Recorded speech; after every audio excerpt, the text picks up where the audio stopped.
कक्षा 10 की विज्ञान का पाठ 1 पढ़ेंगे। कक्षा 10 विषय विज्ञान रहेगा। पाठ 1 जिसका नाम है रासायनिक अभिक्रियाएं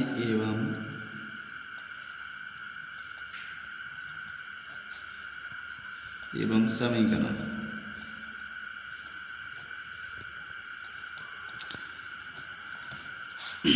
तो सबसे पहले अपन जानते हैं कि रासायनिक अभिक्रियाएं होती क्या हैं। तो रासायनिक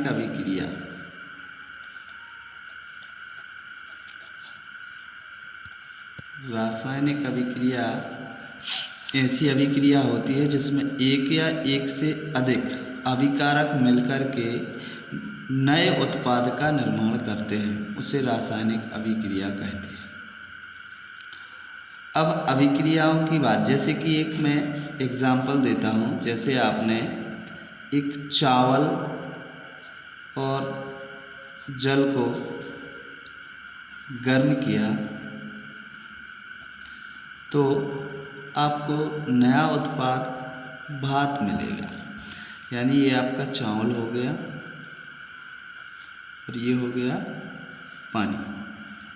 तो चावल और आप पानी को जब गर्म करोगे तो ये अभिक्रिया हो गई और आपको एक नए उत्पाद के रूप में भात प्राप्त हुआ।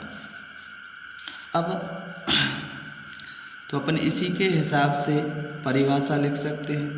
तो ऐसी रासायनिक अभिक्रिया जिसमें एक या एक से अधिक अभिकारक मिलकर के नए उत्पाद का निर्माण करते हैं। जैसे ये चावल और पानी जो है ये आपका अभिकारक हो गया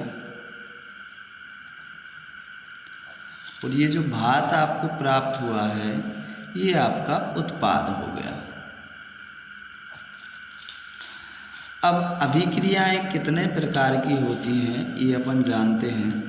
तो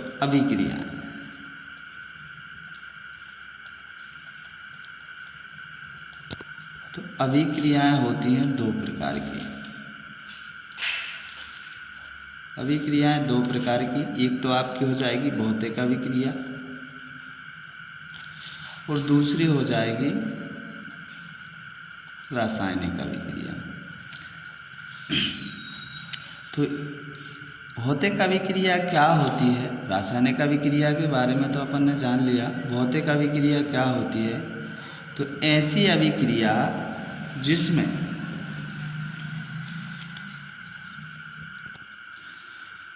भौतिक अभिक्रिया वह अभिक्रिया कहलाती है जिसमें कोई अभिकारक यदि उत्पाद में परिवर्तित हो जाए तो उसे हम पुनः अभिकारक में बदल सकते हैं। जैसे कि अपन एक बर्फ़ का टुकड़ा लेते हैं, एक बर्फ़ का टुकड़ा ले लिया और इसको गर्म कर दिया। तो गर्म करने पर ये आपका पानी में परिवर्तित हो जाएगा, तो ये आपका अभिकारक हो गया और ये उत्पाद हो गया। अब यदि आप इस पानी को पुनः बर्फ़ में यदि बदलना चाहते हैं तो इस पानी को अपन क्या कर देंगे? ठंडा। तो ये पानी ठंडा करेंगे तो ये पुनः फिर से बर्फ़ बन जाएगा। अब रासायनिक अभिक्रिया जो है ये इसके विपरीत होती है कि एक या एक से अधिक अभिकारक क्रिया करके यदि उत्पाद का निर्माण करते हैं तो उन उत्पादों को पुनः अभिकारकों में परिवर्तित नहीं किया जा सकता। जैसे कि एक एग्जाम्पल ले लेते हैं। उदाहरण के तौर पर अपन दूध लेते हैं। आपने दूध से दही बना दिया। दूध से दही बना दिया तो क्या फिर आप इस दही से पुनः फिर दूध बना पाएंगे? तो ऐसा नहीं है। लेकिन अभिकारक यहाँ आपने बर्फ़ से पानी बनाया था, लेकिन पानी को ठंडा करने के बाद पुनः फिर से आप पानी उसी ठोस अवस्था में प्राप्त हो गया था, बर्फ़ बन गया था।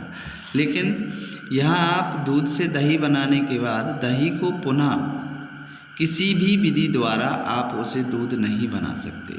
तो ये दोनों अभिक्रियाओं में ये फ़र्क है। अब बात करते हैं अपन आगे चल के रासायनिक समीकरण की। तो रासायनिक समीकरण क्या है, ये आपका प्रश्न है। रासायनिक समीकरण, रासायनिक समीकरण क्या है? तो रासायनिक समीकरण सिंपल सी अपनी परिभाषा में अपन खुद ही लिख सकते हैं। जैसे मैंने बताया कि अभिकारक दो या दो से अधिक या एक से अधिक अभिकारक, जैसे मान के चलो ये कोई अभिकारक है और ये दूसरा अभिकारक है, ये मिलकर के एक नए उत्पाद का निर्माण करते हैं। तो ये आपका उत्पाद हो गया और ये हो गए दोनों अभिकारक।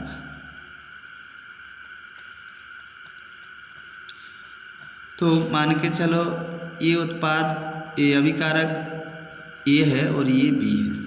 तो ये दोनों अभिकारक मिलकर के आपका ये भी एक उत्पाद बनाएंगे, यानी एक नए गुणों वाले उत्पाद का निर्माण करते हैं। तो अपन हम क्या करेंगे, इसकी परिभाषा लिखने के लिए करेंगे लिखेंगे तो ऐसा लिखेंगे कि किसी रासायनिक अभिक्रिया में भाग लेने वाले अभिकारकों तथा अभिक्रिया के फलस्वरूप बनने वाले या उत्पन्न होने वाले उत्पादों या परिणामी पदार्थों को प्रतीकों तथा सूत्र के द्वारा निरूपित करने को रासायनिक समीकरण कहते हैं। जैसे एक एग्जाम्पल मैं देता हूँ, एक उदाहरण। जैसे मैग्नीशियम ने ऑक्सीजन के साथ क्रिया की तो वो बन गया मैग्नीशियम ऑक्साइड। जैसे Mg+O2 तो इक्वल टू मैग्नीशियम क्लोराइड, तो MgO, यानी ये आपका पूरा सूत्र के रूप में लिख दिया मैंने। यदि इसको हिंदी में आप लिखें तो magnesium plus oxygen equal magnesium oxide, magnesium oxide, यानी आपका ये जो है अभिकारक है, ये जो है उत्पाद है, और हमें इसकी जो परिभाषा है इसी हिसाब से लिखनी है। तो हम ऐसा लिखेंगे कि ऐसी रासायनिक अभिक्रिया जिसमें भाग लेने वाले अभिकारकों तथा अभिक्रिया के फलस्वरूप, तो ये इन दोनों की अभिक्रिया हुई, इसके फलस्वरूप, अभिक्रिया के फलस्वरूप उत्पन्न होने वाले उत्पादों या परिणामी पदार्थ या इसके परिणाम स्वरूप ही आपको ये मैग्नीशियम ऑक्साइड प्राप्त हुआ। तो परिणामी पदार्थों या परिणाम स्वरूप उत्पन्न होने वाले पदार्थों को प्रतीकों या सूत्रों के माध्यम से, जैसे कि अपन ने ये लिखा, प्रतीकों या सूत्रों के माध्यम से निरूपित करने को रासायनिक समीकरण कहते हैं।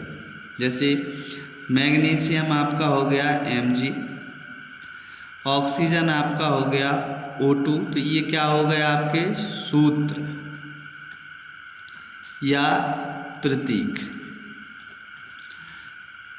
और MgO जो उत्पाद बना है आपका, उसको भी आपने एक प्रतीक के रूप में लिख दिया। तो ये आपका उत्पाद है, आपने MgO यानी मैग्नीशियम ने ऑक्सीजन के साथ क्रिया की तो मैग्नीशियम ऑक्साइड बना दिया। तो रासायनिक समीकरण की परिभाषा बिल्कुल सिंपल है। अगर बात की जाए कि रासायनिक समीकरण से हमें कौन कौन सी जानकारियाँ प्राप्त होती हैं, तो अगर अपन जानकारी की बात करें रासायनिक समीकरण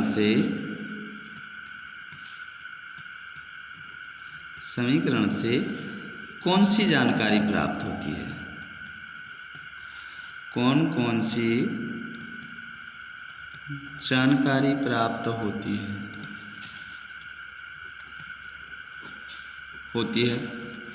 तो सबसे पहली जानकारी जो है वो प्राप्त होती है आपकी जो अभिक्रिया हो रही है उस अभिक्रिया में भाग लेने वाले पदार्थ जो हैं उनके बारे में। तो सबसे पहली जानकारी है आपकी भाग लेने वाले पदार्थ, भाग लेने वाले पदार्थों के बारे में। दूसरी जानकारी जो होती है आपकी, दूसरी जानकारी रासायनिक अभिक्रिया के फलस्वरूप जो उत्पन्न हुए दूसरी जानकारी आपको होती है उत्पाद के बारे में। यानी आप लिख सकते हैं कि रासायनिक अभिक्रिया के फलस्वरूप उत्पन्न होने वाले उत्पादों का भी हमें ज्ञान हो जाता है। तीसरी जानकारी की बात यदि हम करें तो रासायनिक अभिक्रिया के अभिकारकों तथा उत्पादों की मोल संख्या ज्ञात होने पर, तो मोल संख्या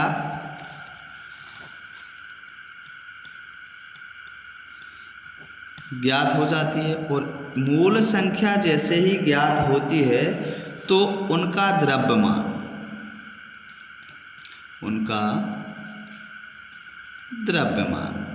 कितना है, क्या है, उस चीज़ की आपको जानकारी प्राप्त हो जाती है। उसके बाद चौथी बात यदि चौथी जानकारी जो है वो प्राप्त होती है वो है आपकी कि जो अभिक्रिया में भाग लेने वाले अभिकारक हैं उनका कुल द्रव्यमान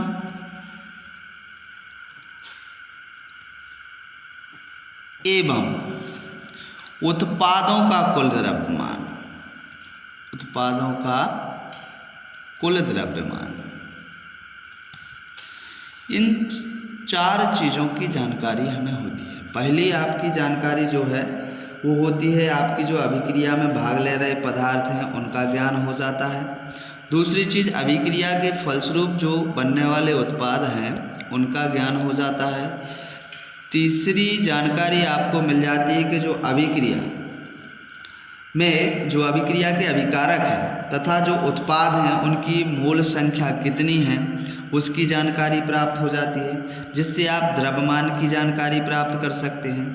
और नेक्स्ट जो है वो जानकारी है आपकी रासायनिक अभिक्रिया के अभिकारकों का कुल द्रव्यमान कितना है और उत्पादों का कुल द्रव्यमान कितना है, ये भी जानकारी प्राप्त हो जाती है। अब यदि बात करें तो दूसरे क्वेश्चन पर चलते हैं। तो दूसरा प्रश्न आपका आ जाएगा, दूसरा प्रश्न है संतुलित रासायनिक समीकरण। संतुलित